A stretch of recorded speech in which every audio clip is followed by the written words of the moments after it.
Hello everyone and welcome to another video. Today we are once again back in Warframe for another build, and this time we're gonna have a look at Hydroid Prime. Now, Hydroid has never been like a favorite of mine. He's not ever been like a Warframe I enjoy a lot, but I've always found his concept very fun, and most importantly he is one of the best farming Warframes in the game, so it's just great to have in a squad if you're gonna farm some resources for a while. And so I was like, you know, well, maybe we need a build that works for Hydroid that also can go into higher levels. So if you wanna like stay, let's say, an hour or so in a survival, you can without issues, and you can also help out your teammates with more drops, you know?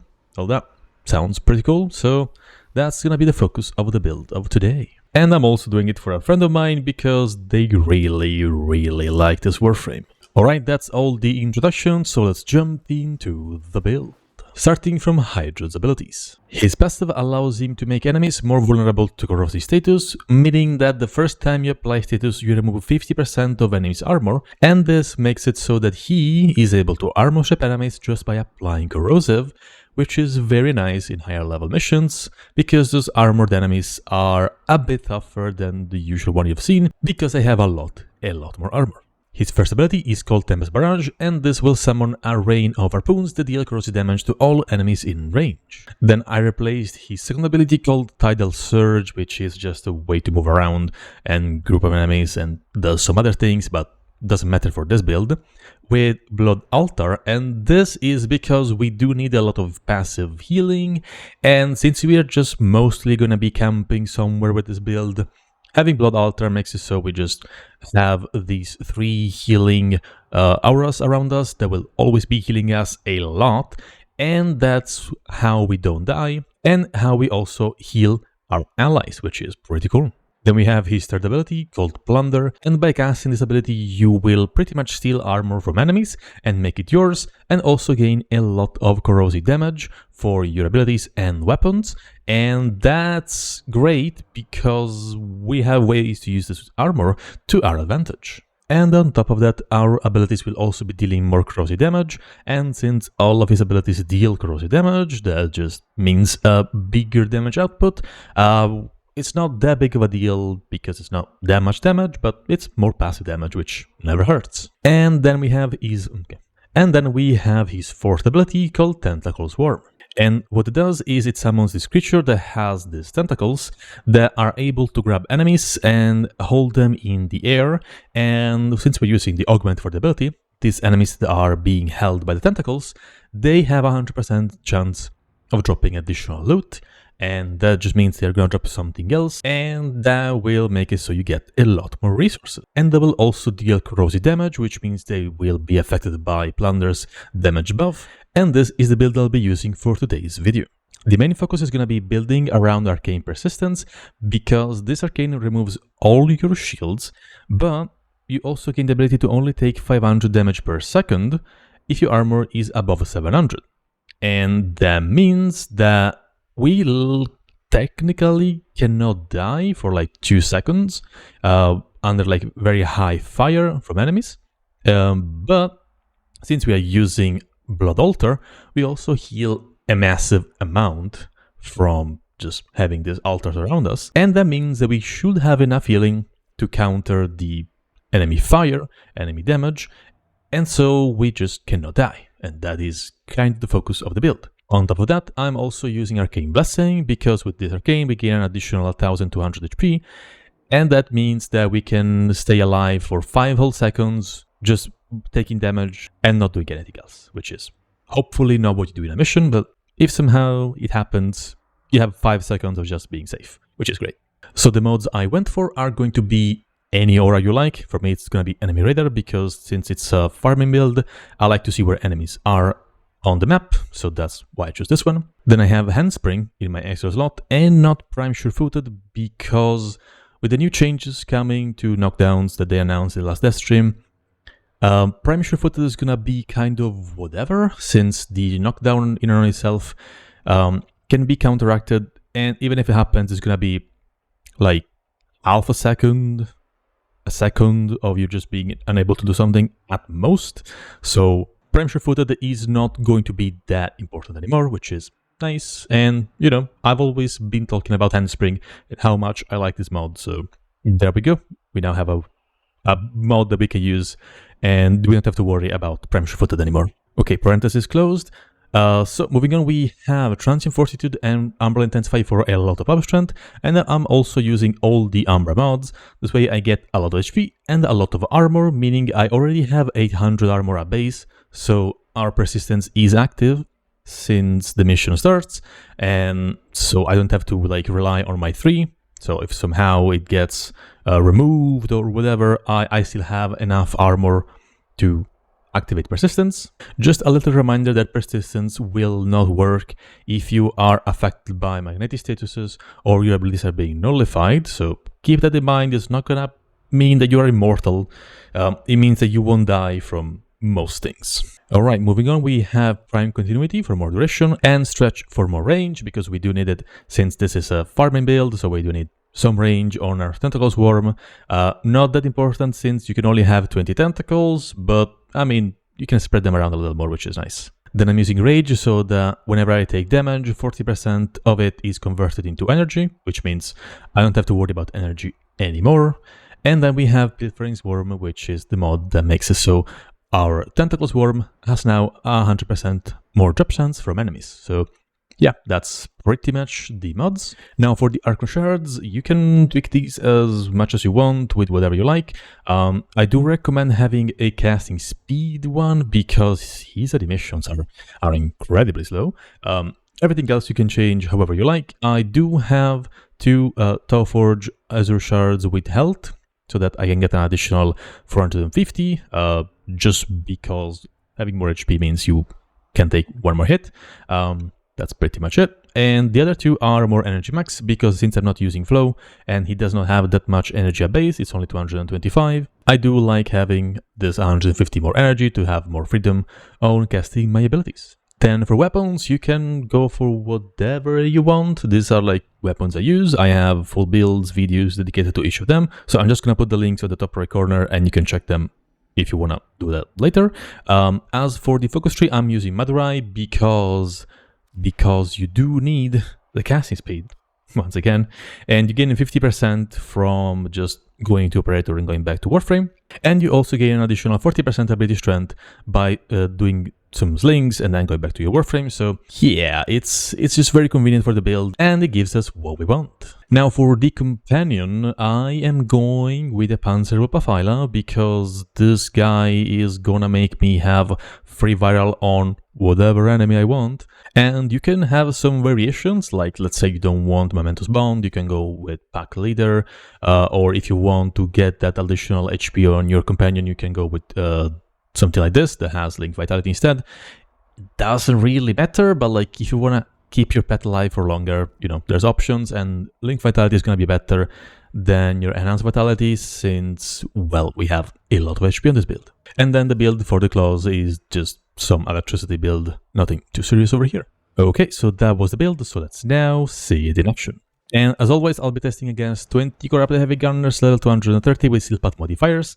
I'm standing away because I know my cat really likes killing them the moment I step in the arena. So let's get our Madurai buffs and casting speed buffs. And I mean, it's not about abilities, so you just cast whatever you want, and then you use your weapons, and I mean that's it. So like, there's not much that can happen, and like if I unpause them, it's the same. They're gonna be held by the tentacles, and you just kill them. Like that's the build. You're welcome. Use your weapons. That's a build. No, but like in general, let's wait for the tentacle swarm to run out of duration.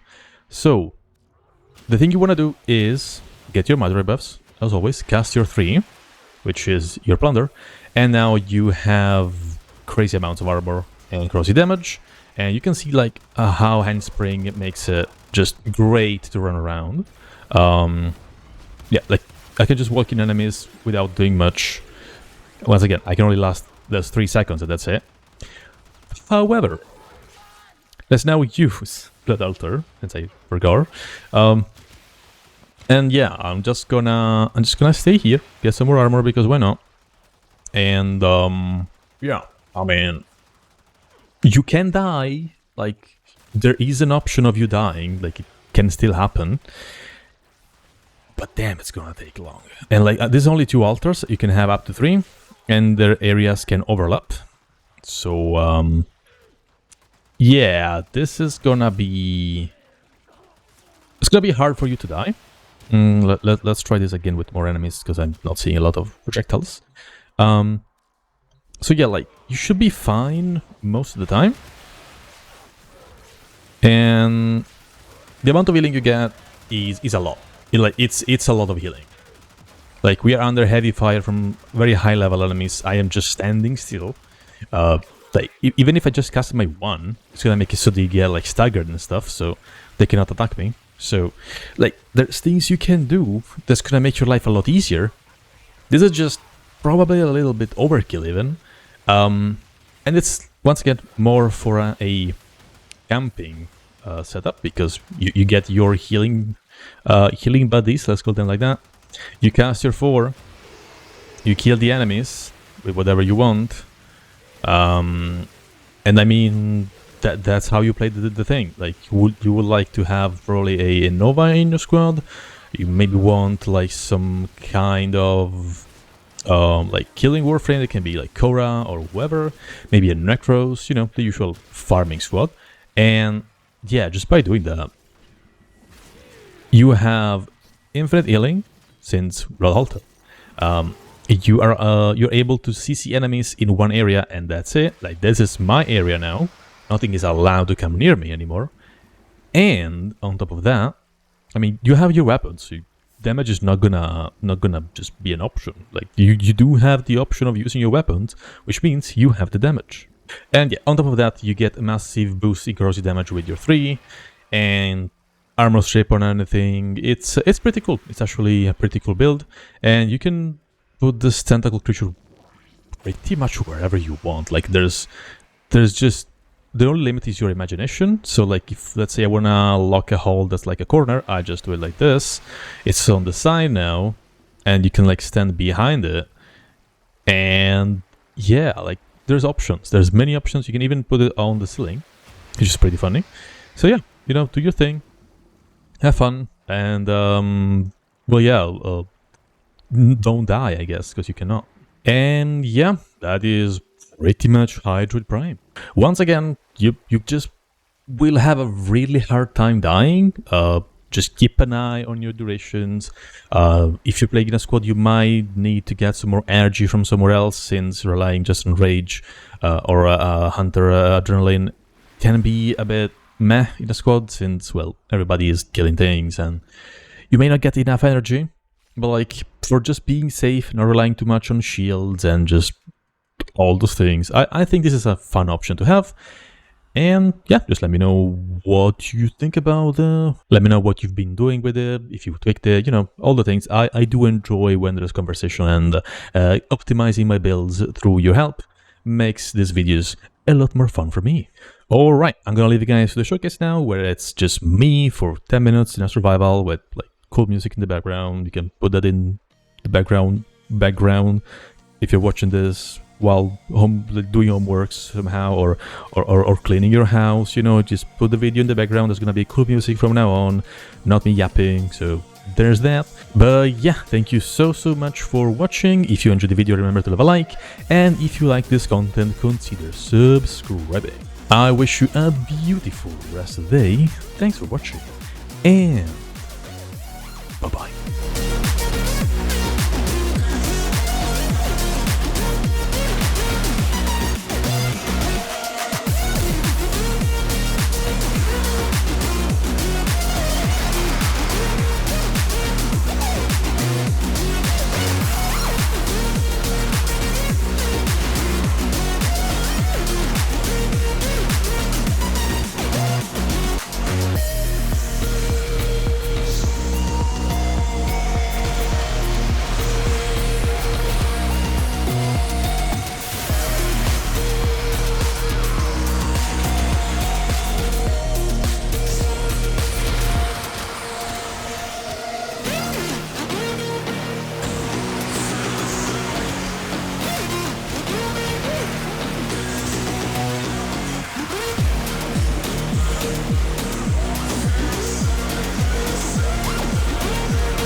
was standing, staying still. Never said what I feel, and every time I took the blame, carried all this quiet shame. Cause all the pressure in my chest, I've gotta fight to catch my breath. When every step still feels the same, trying not to break. Where do I go from here? Maybe I'll disappear. If I don't try, I'll never know. I'm waiting on you. Where do I go from here? There will be no more tears. Kill the doubt, feed the fire, hear the voice inside.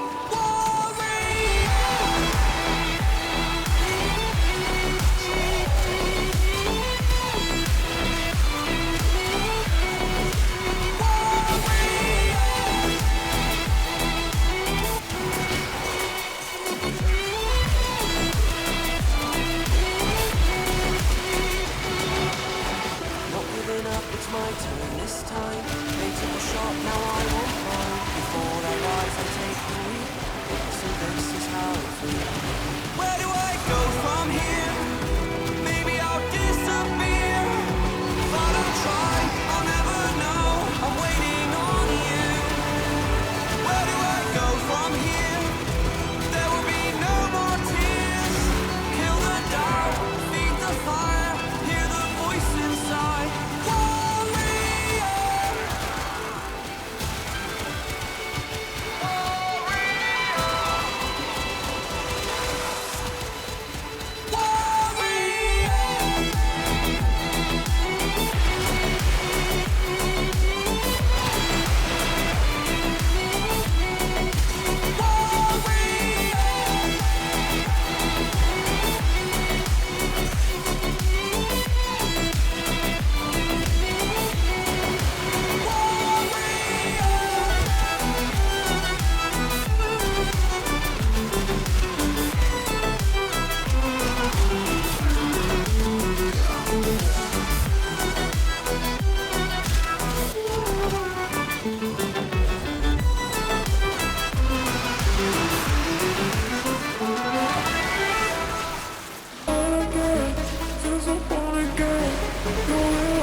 here forever.